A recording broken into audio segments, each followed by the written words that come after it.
And here's a real beauty if you guys want to see the full potential of that project. And this is a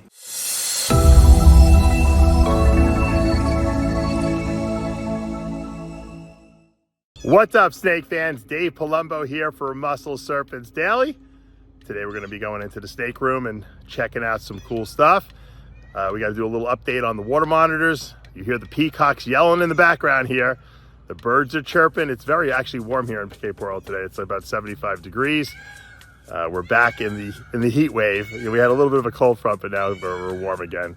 And I want to also show you, in addition to the monitors, I want to also show you some really cool super dwarf boas. A lot of people have been asking me about Onxy Bloods. And so I'm going to show you some hats I have. I'm going to show you some visuals. And we're going to talk about the Onxy project. So stay tuned. Let's go into the snake room. All right. Little update on the water monitors. What's up, little guy? You want to come here? Pablo's not here today, so they're not getting fed today. But it's okay, we'll feed them tomorrow. Come here. Come here, big girl.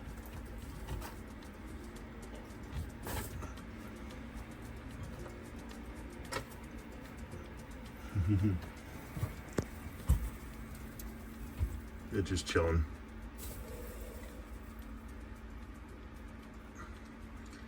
I probably have to separate these guys at some point.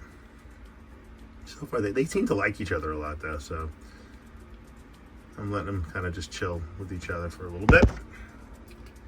And they're still kind of babies. And the cage is big enough. And they're pretty tame. You know, they're not really scared. The albinos just seem to be a little bit more standoffish. But these guys seem to be much more mellow. All right, let's do a little update on the albinos. What's up, big girl? It's funny, but it's I know it's only like 2:30, but they're already like starting to hunker down. By 4 o'clock, they're sleeping for the night. They're up early. If I don't get these guys early in the morning, they don't want anything to do. They don't want to play. Mid-afternoon, they're already ready to go to sleep for the night. Like I said, by 5 o'clock, they're out. All right, there's Kofu, my male albino water monitor. He's just about to get into his newly cleaned little water tub there. They really love the water. He'll say, sometimes I'll even see him sleeping in there at night. Now he's getting a little more, he's like, I don't know if I want you to film me going into the water. I'll just do it a little later. Look at that claw. Look at that. That's not a dinosaur talon. I don't know what it is. They look like dragons. So they look like. Such a beautiful animal. All right, Kofu, we're gonna leave you alone. You can go bathe yourself. All right, there's Annie Hall, the anaconda. Finally got that shed off her face. And let's go in there and be nice. Make some nice with her. She's a beauty, beautiful girl. The reason I have my glove on, she's never even bit me, but you know what? When I'm filming and I'm putting a hand in there and I'm not looking, I'd rather just, I'd rather have some protection on my hand. She wants to bite the phone, she can bite the phone. She's not really a biter, but you know, they're food aggressive. You know. She's gotten nice and thick though, and she's looking really nice. She's a green anaconda. She's got some really nice greens in her and some nice pattern. Look at her grabbing my arm here. I used to take her out a lot more, and so she's bigger now. So I have to. I try not to take her out like alone. I like to do it when Pablo's here. If I wasn't filming, I would take her out alone. Oh, look, she's gonna go for a little drink. Gave her some fresh water the other day. They're definitely drinkers. Now, a lot of people think anacondas need to have a water feature because they do like to swim. You ever seen Brian Barczyk's anaconda cage? He's got that huge tank in there, and the snake spends a lot of time in the water. But they don't have to be in the water. They're fine as long as they have access to drink. When they get bigger, they like to swim because the buoyancy of the water holds them up better. They don't have to move around as much. But snakes in captivity here really are not, you know, traveling that much, so there's really no reason. It's a lot of work to have an enclosure like that because you have to constantly keep feeding. I mean, I should say you should have to constantly keep cleaning that enclosure because they like to poop in the water bowl. You know, the water monitors are fine because they poop in a water bowl, but it's a very small water feature. You know, if you want to make something where this thing can swim in it, you know, you're going to have to need a much bigger enclosure, and that's going to be a lot of work to keep that clean. So for now, this is great for Annie Horn. We might build her, you know, a custom enclosure at some point, but for now, I'm kind of liking. She's got plenty of room in here. All right, a little update on my Orange Dream Leopard Lavender Pied, or Orange Dream Leopard Dreamsicle. Dreamsicle is a combination of the lavender albino with the pied, so let's go to the lavender pied would be a dreamsicle, and then we have leopard in there. We also have Orange Dream. This little girl has been really putting on some nice size, and she's got some great color still, and she'll only get better and better. She's pretty high white. She does have some pattern over here, but she's pretty on the higher white side. Leopard pieds tend to be like that. Be nice to get some Onxy in here, which would give you more pattern, less white. And I wouldn't mind getting like Hurricane or Blackhead into this as well. So she's a future product for sure. She's at 22, so we probably have another year or two before she's going to be ready to breed. I've been growing this clown Het Desert Ghost female up since 20. That's right, it's almost 4 years, 3.5 years, and she's still not ready to breed. I think she's pretty close though. And the reason I'm keeping her in this very small freedom breeder tub is because she doesn't eat if I put her in a bigger tub. If I keep her in here, she eats. And that's a trick, and I've talked about it before. If you're having trouble with your babies eating, maybe it's because you moved them into a bigger enclosure. I know it sounds counterintuitive, but move them back to like the hatchling rack. See, these freedom breeders are really nice because they're hatchling size racks, but they're actually double the height. So you don't get as many tubs per rack, but it gives you the ability to keep these snakes in here for a longer period of time because they have more room to move around.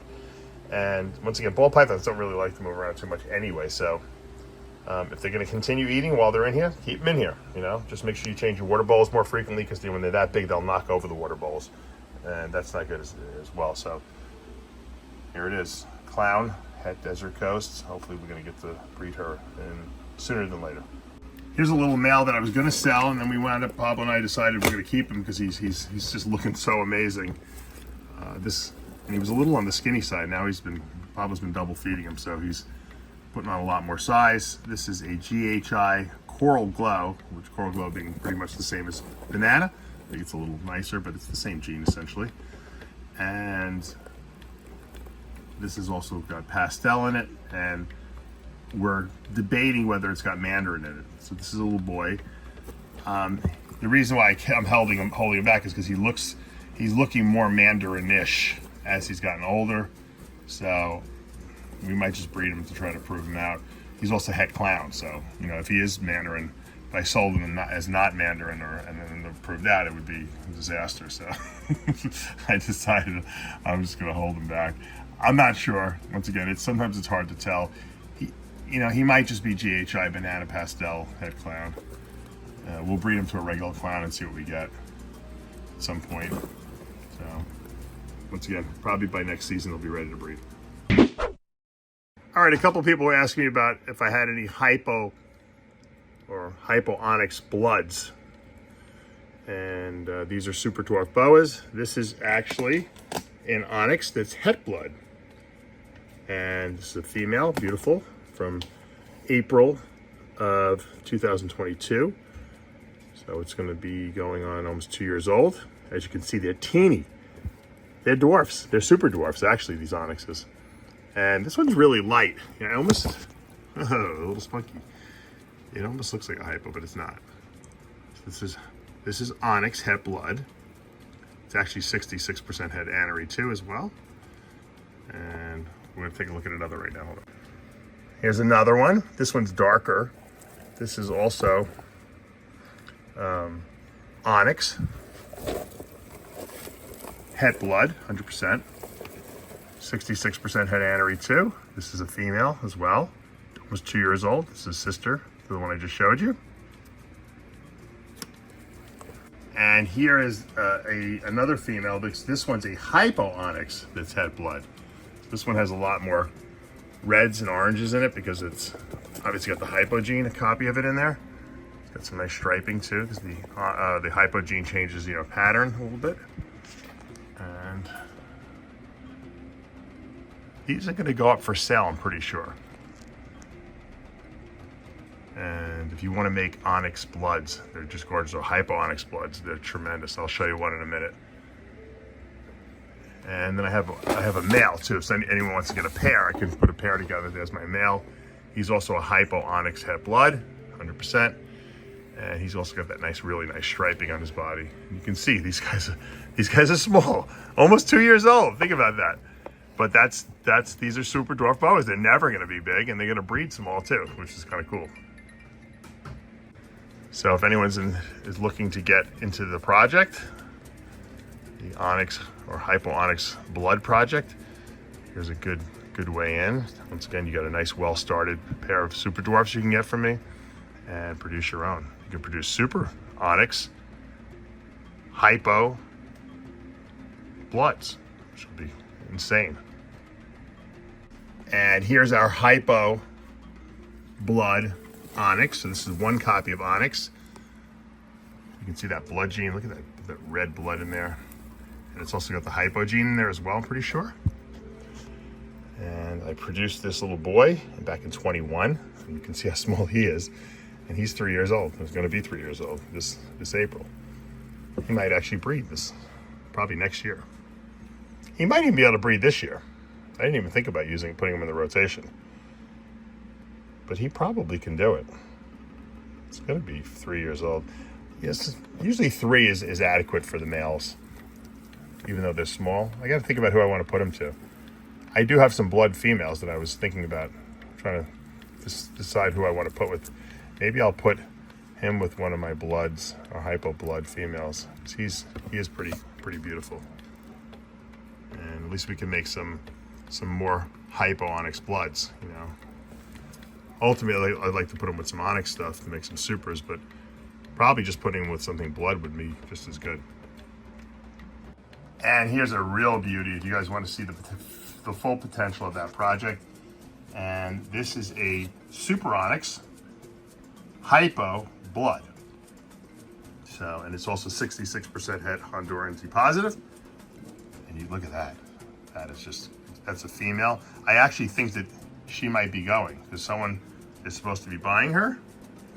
If not, I'm sure someone else is going to snatch her up. So this person, if they're watching this video, send me your deposit on this guy, this little girl, and the other girl you wanted to buy. Because this thing has been getting really, really nice. It's been getting redder and redder. Look at that. That is just beautiful. So you see the potential. If you want to get into the project, would not have to spend a fortune, you can buy those hypo and the regular onyx het bloods, and you can make this down the road, which is a super onyx hypo blood. All right, guys, that's going to do it for today here at Palumbo's Pythons and Boas. I hope you guys enjoyed today's video. I know I did. I love looking at my super dwarf boas, man. They're so cool. There's nothing nicer than a super onyx hypo blood. Wow. You guys are looking for a solid red snake that stays tiny, because those are super dwarfs. That's the snake for you. They're a little more expensive, the super dwarfs, but you know what? They take up a lot less space. They're very pet friendly. They grow very slowly, and they produce big babies, believe it or not. They don't produce a million babies, but they produce big babies, and they're absolutely beautiful. As the sun shines down on my face here in Cape Coral, Florida, we're approaching about 4 o'clock in the afternoon here, and the snakes will be out in the outdoor enclosures right now basking as the sun comes out. I hope you guys have a great weekend planned. If you're liking these videos, show us the love. Hit that subscribe button. Turn on those notifications.